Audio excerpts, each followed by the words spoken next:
Imagine walking into a store, and instead of that feeling of being overwhelmed, you're kind of subtly guided towards exactly what you need, maybe even things you didn't even know that you desired. Is that like the ultimate shopping experience, or is it, I don't know, a step too far? Well, that's the really interesting premise behind the project that we're diving into today.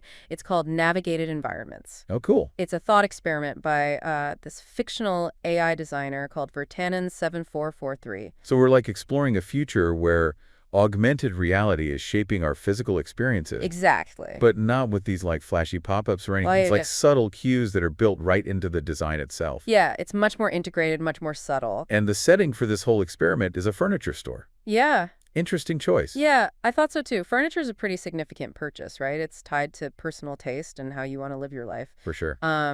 And, it's a space where design already plays a huge role in influencing what we buy.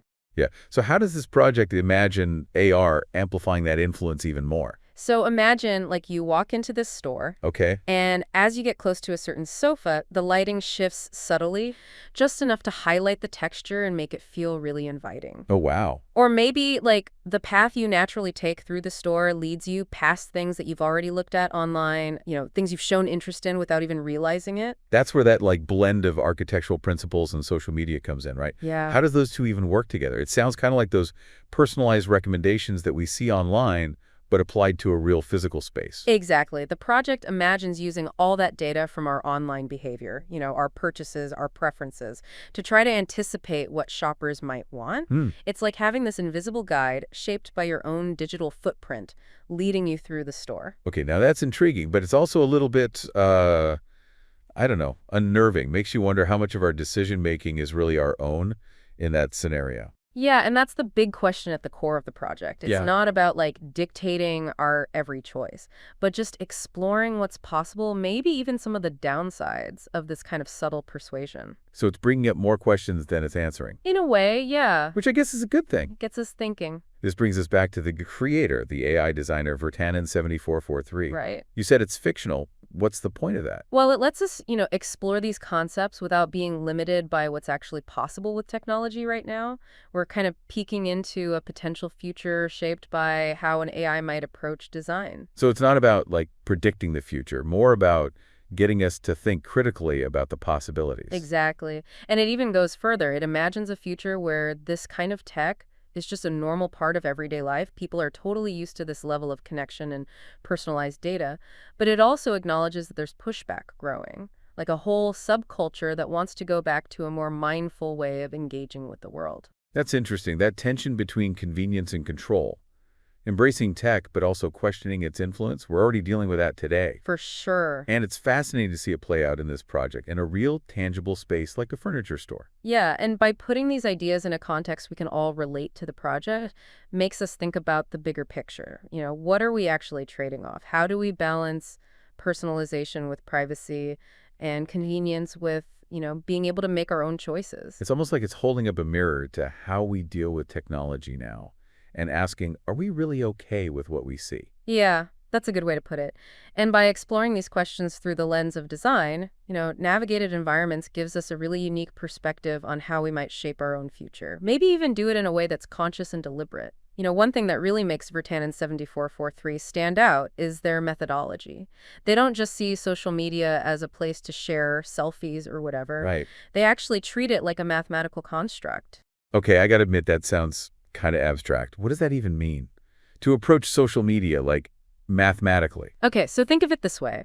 Every comment, every share, every article you read, every product you click on, all of that adds up to this massive amount of data. Right. And that data can be analyzed to find all kinds of patterns and trends, even make predictions about how people behave. So it's like using math to decode how we interact online. Exactly. And Vertanen7443 uses that understanding to actually design these navigated environments. So the AR system isn't just throwing cues around randomly. Okay. It's using those digital breadcrumbs that we leave behind to kind of gently steer us in a way that feels really personal, maybe even subconscious.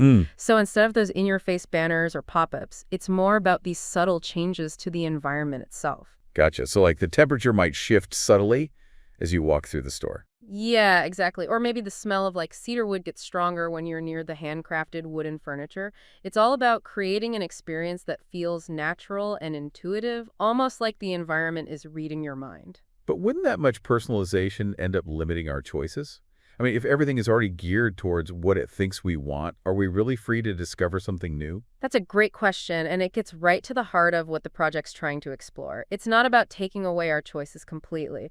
Vertanen 7443 isn't advocating for that. It's more about looking at the whole spectrum of influence. Think of it like giving suggestions, not orders. So more of a helpful guide than like a puppet master. Exactly. And the really clever part is that it gets us talking about these issues. It makes us question how comfortable we are with being personalized, with letting someone or something else influence our decisions, and where we draw the line. Yeah, I can see that. It also makes me wonder about the whole design process.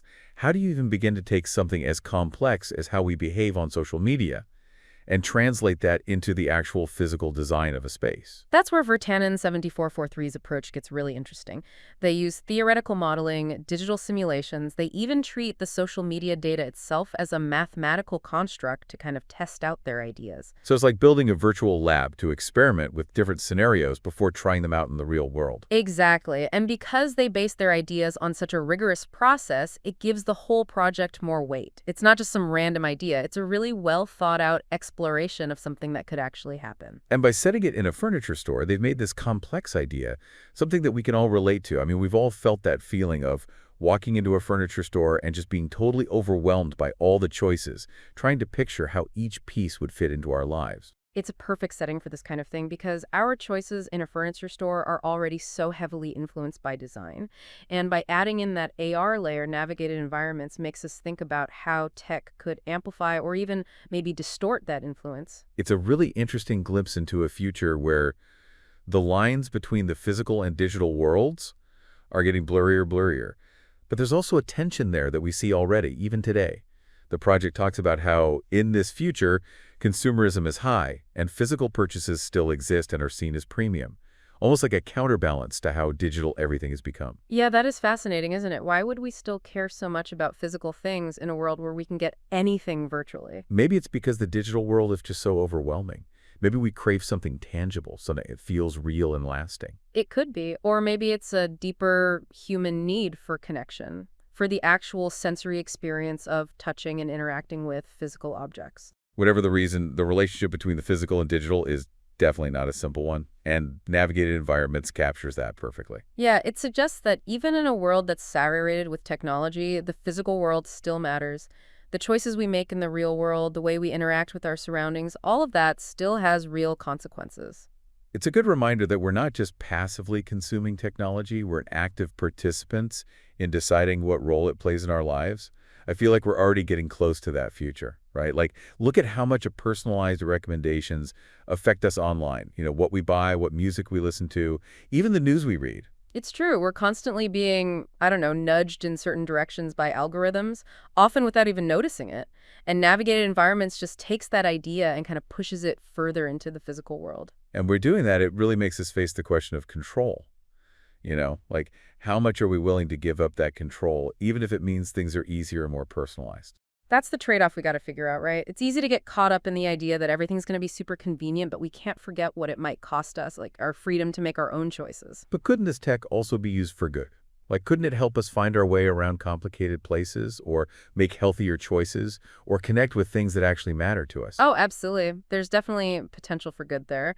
Imagine museums customizing exhibits based on what you're interested in, or grocery stores guiding you towards the healthy stuff based on your diet. I mean, the possibilities are huge. So it's not about saying all technology is bad. It's about understanding how it can affect us and shaping it in a way that fits with our values. Exactly. It's on us to have these conversations, to ask the tough questions, to demand that the companies and designers creating this tech are being transparent. It's about remembering that we get to decide what the future looks like. It's not set in stone.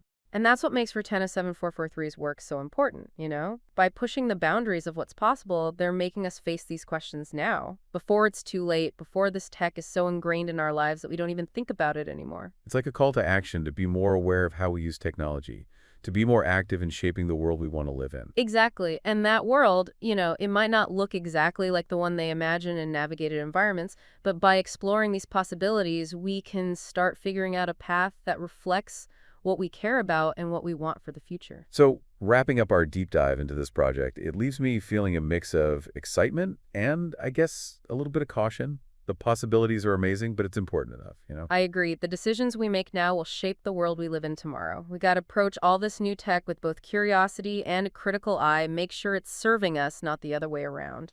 Thanks for joining us on this exploration of navigated environments. We hope this has got you thinking and that you'll share this episode with anyone else who might be interested in these ideas. Because, let's be honest, shaping the future is something we got to do together. 18